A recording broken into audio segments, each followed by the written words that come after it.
संस्था ने मुझे रखा है एज ए ऑपरेशनल हेड रखा है, ठीक है जी। तो आप लोग कितना बेहतर काम करें और बेहतर तरीके से सेफ्टी महसूस करें, अच्छा वातावरण बने, हेल्दी एटमोसफेयर बने, इसके लिए मैं आप लोग के साथ काम करूँगा, मिल के साथ काम करूँगा। जो भी प्रॉब्लम होगी, समस्या होगी, हम धीरे धीरे मिल के इसको हल करेंगे, ठीक है। तो चलिए मैं आप लोग को एक चीज़ पूछना चाहता हूँ कि ये कौन सा राज्य है? ये राज्य कौन सा है? भारत में 29 राज्य है ना जी। तो ये कौन सा राज्य है? ये हरियाणा राज्य है। अब हरियाणा क्यों नाम पड़ा इसका? क्योंकि हरि का कर्म भूमि है। हरि मीन्स भगवान कृष्ण, विष्णु का जो भूमि है, भगवान कृष्ण का एक प्रिय भूमि है। इसीलिए इसको कर्म भूमि भी कहते हैं। इस हरियाणा में वही लोग अच्छा आगे बढ़ते हैं जो मेहनत करते हैं, कर्म करते हैं। भगवान ने इसी पावन राज्य में, इस पावन धरती पर ही भगवान ने गीता का उपदेश दिया था। तो भगवान जानते हैं क्या उपदेश दिया था? भगवान ने उपदेश गीता का दिया था, उसमें बताया था कि सबसे पहले कर्म आपका महान होना चाहिए। उन्होंने कर्म की प्राथमिकता दिया। दूसरे अध्याय में कहा उन्होंने कि कर्मण्यवाधिकारस्ते मां फलेषु कदाचन मां कर्मफल हेतुर्भुः मां शुभं कर्मणि। मीन्स कर्म ही सब कुछ है मनुष्य के लिए। उसका कर्म, उसकी मेहनत, उसकी कोशिश, उसकी प्रयत्न, ये सब कुछ है। तो भगवान ने कहा कि सबसे पहले आप कर्म करो। तो कर्म कैसे करना है? ज्ञान के साथ कर्म करना है। कैसे कर्म करना है? आपको ज्ञान लेकर करना है।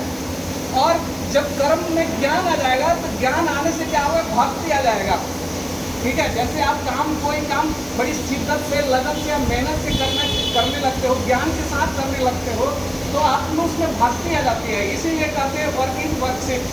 तो ये भगवान गीता में भगवान ने बताया कि पहले आप कर्म योग करो, ज्ञान योग करो, भक्ति योग करो, उसके बाद ऑटोमेटिक आपको राजयोग आ जाएगा। जैसे जैसे आप पूरी लगन से, शिद्दत से, ध्यान से, समझ कर कोई काम आप करोगे ना, तो आप मास्टरी हासिल कर लोगे, आप अच्छा बन जाओगे। ये भगवान श्री कृष्ण की गीता में ये बात बताया, ठीक है जी।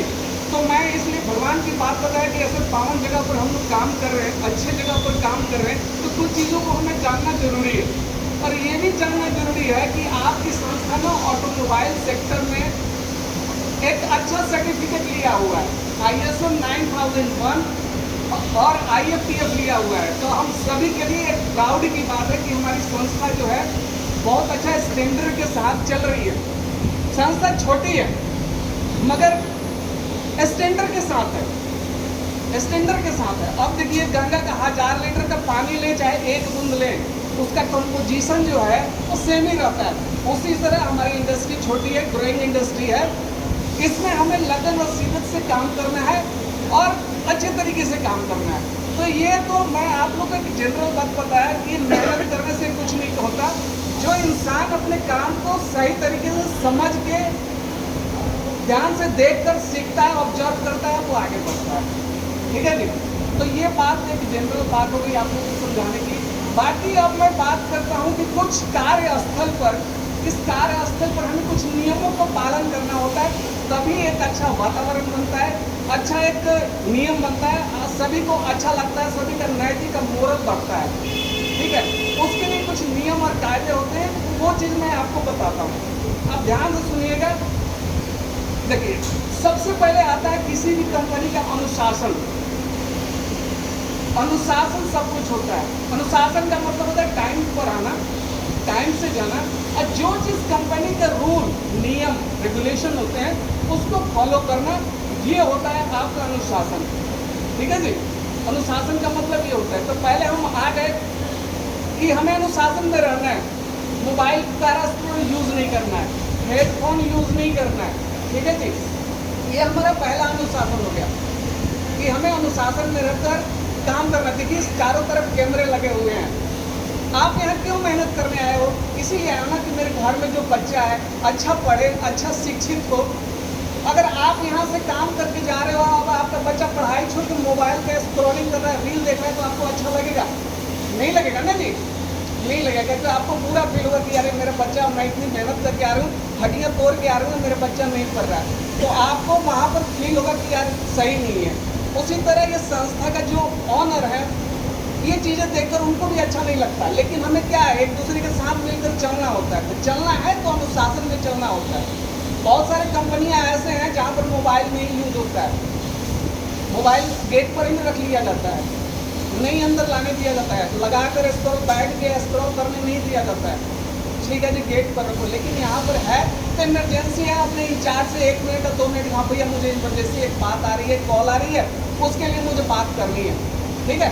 तो मैं, आप कम से कम वो बैठे हुए तो मोबाइल यूज मत करो। कोई फ़ोन आ गया तो परमिशन ले लो अपने इंचार्ज से, भैया मैं एक साइड में बैठे 2 मिनट बात करके आता हूँ, लेकिन आप बैठ के स्क्रॉल मत करो, ठीक है। क्योंकि कोई भी है, मैं हूँ चाहे कोई भी है, इस संस्था में कंपनी के नियम और रूल रेगुलेशन से पारा नहीं है।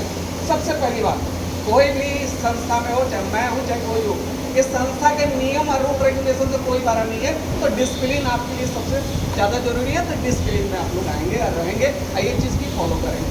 रही बात टेबल पर बैठने की बात, तो देखिए आप आज टेबल पर आप बैठे हुए, कल आपकी बेटा ना करीब 4 घंटा 8 घंटे की मेहनत करने की आपकी क्षमता नहीं है ना, तो आपके बेटा कल ड्यूटी नहीं जाएगा, घर में बैठे रहेगा, सब कुछ कर देगा, वो कहेगा मुझे भी मेहनत नहीं करनी है। मेहनत करने से आदमी नहीं बढ़ता, मेहनत करने से आदमी नहीं बढ़ता। जापान आज वर्ल्ड का लीडिंग कंपनी है, छोटे छोटे लोग हैं, 18 घंटा मेहनत करते हैं वो। आपसे ज़्यादा रोड का ट्रैफिक पुलिस है, दिन भर तपता है, धूल खाता है, वो गैस निकलता है ना गाड़ियों का, उसका खाते रहता है, लेकिन अपनी जगह से खाता नहीं, आप इधर जाओ, आप इधर जाओ, इधर जाओ। हमसे आपसे ज़्यादा मेहनत करता है, हम तो पंखे के तले हैं, तो हमसे मेहनत नहीं होगा क्या? हम बैठे रहेंगे, अपने टाइम को खराब करेंगे।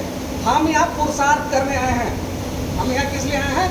पुरुषार्थ करने आए हैं। कर्म क्षेत्र है हमारा, भगवान यही कहा है ना कृष्ण ने कि कर्म क्षेत्र पर कोई कटौती नहीं है। जो आदमी अपने नियत से, अपनी निष्ठा से, ईमानदारी से काम नहीं करता ना, वो उसकी उस चीज़ का, उस पैसे का भी ना बरकत घर में नहीं होता है। आप ढीले हो ना तो आपकी औलादें ढीली हो जाएगी।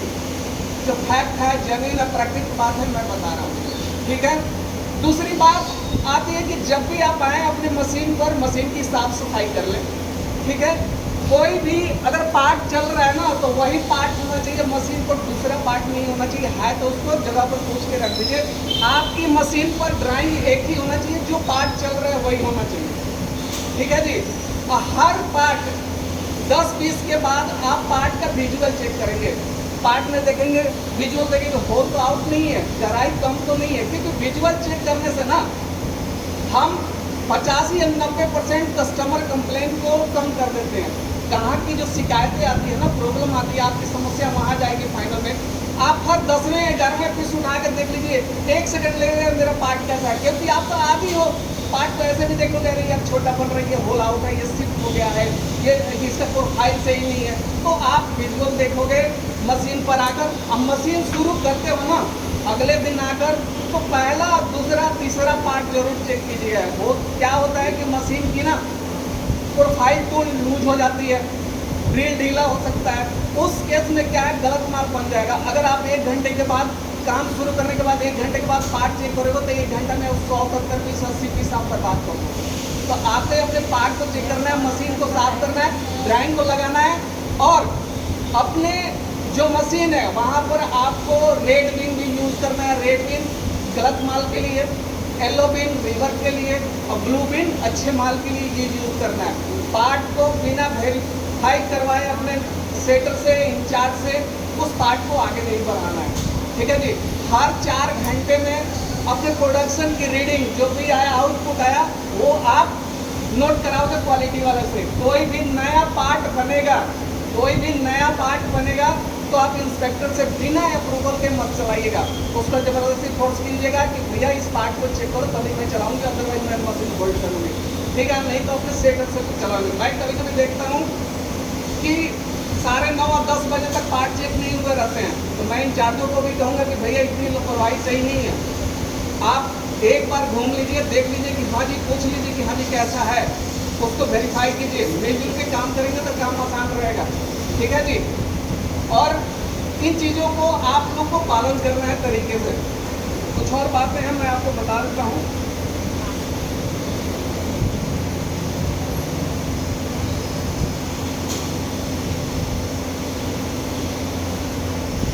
सेफ्टी का भी ध्यान रखना है। देखिए हमें क्या करना है, क्वालिटी फर्स्ट, क्वालिटी को first, safety must, quality first, safety must रखना है, और प्रोडक्टिविटी को भी बढ़ा के रखना है, और अपने एरिया को भी साफ सुथरा रखना है। इधर उधर कोई भी चीज़ नहीं फेंका होना चाहिए। तो आप लोगों से ही ये चीज़ बनेगा, संस्था ऊपर उठेगी या ये चीज़ होगी। तो आप लोग अपने जो चीज़ बताया मैं उसी को आप लोग फॉलो कीजिए। और जो भी गेज लेते हैं ना, तो गेज भी ज़्यादा मशीन पर नहीं होना चाहिए, जो पार्ट चल रहा है उसी का गेज भी होना चाहिए। गेज चेक किया और काम खत्म हो तो उस गेज को भी हैंड ओवर क्वालिटी को हमने कर दिया। तो ऐसे कंपनी की संस्था के अंदर ना अच्छा माहौल बनेगा, सभी लोग शांति से काम करेंगे और सभी का मनोबल भी बढ़ेगा, और घर परिवार में सभी का सुख शांति भी रहेगा। तो नियत से, श्रद्धा से, पूरी लगन से, पूरी निष्ठा के साथ अगर हम इस तरह काम करते हैं, इस भगवान की जो भूमि है उनकी बातों को ध्यान में रखते हैं और अपने आप पे अपनी पोशाक को उठाते हैं, 8 घंटा खड़ा रहने की कम से कम सामर्थ्य को बढ़ाते हैं। टेबल कोई चीज़ नहीं है। आप देखिए ना, अपने सोल्जरों को देखिए, लद्दाख सियाचिन में पड़े हुए हैं, 55 -55 और 60 डिग्री में खड़े हैं 24 घंटे। वहाँ छोड़िए, यहीं पास में राजस्थान को देखिए, बॉर्डर पर 60 डिग्री टेम्परेचर में लू चलती है, जिसमें आप हम गिर जाएं, वहाँ हमारे सोल्जर खड़े होते हैं, वो भी हमारे तरह ही होते हैं ना।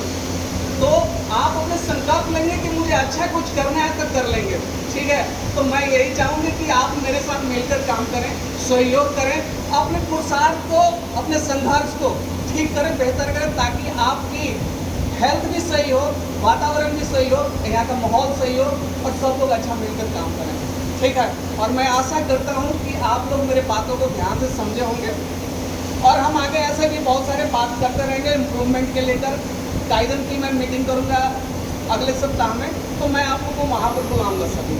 कुछ और मेरा प्लान है, मैं बात करूँगा, 10 मिनट उस दिन भी लूँगा।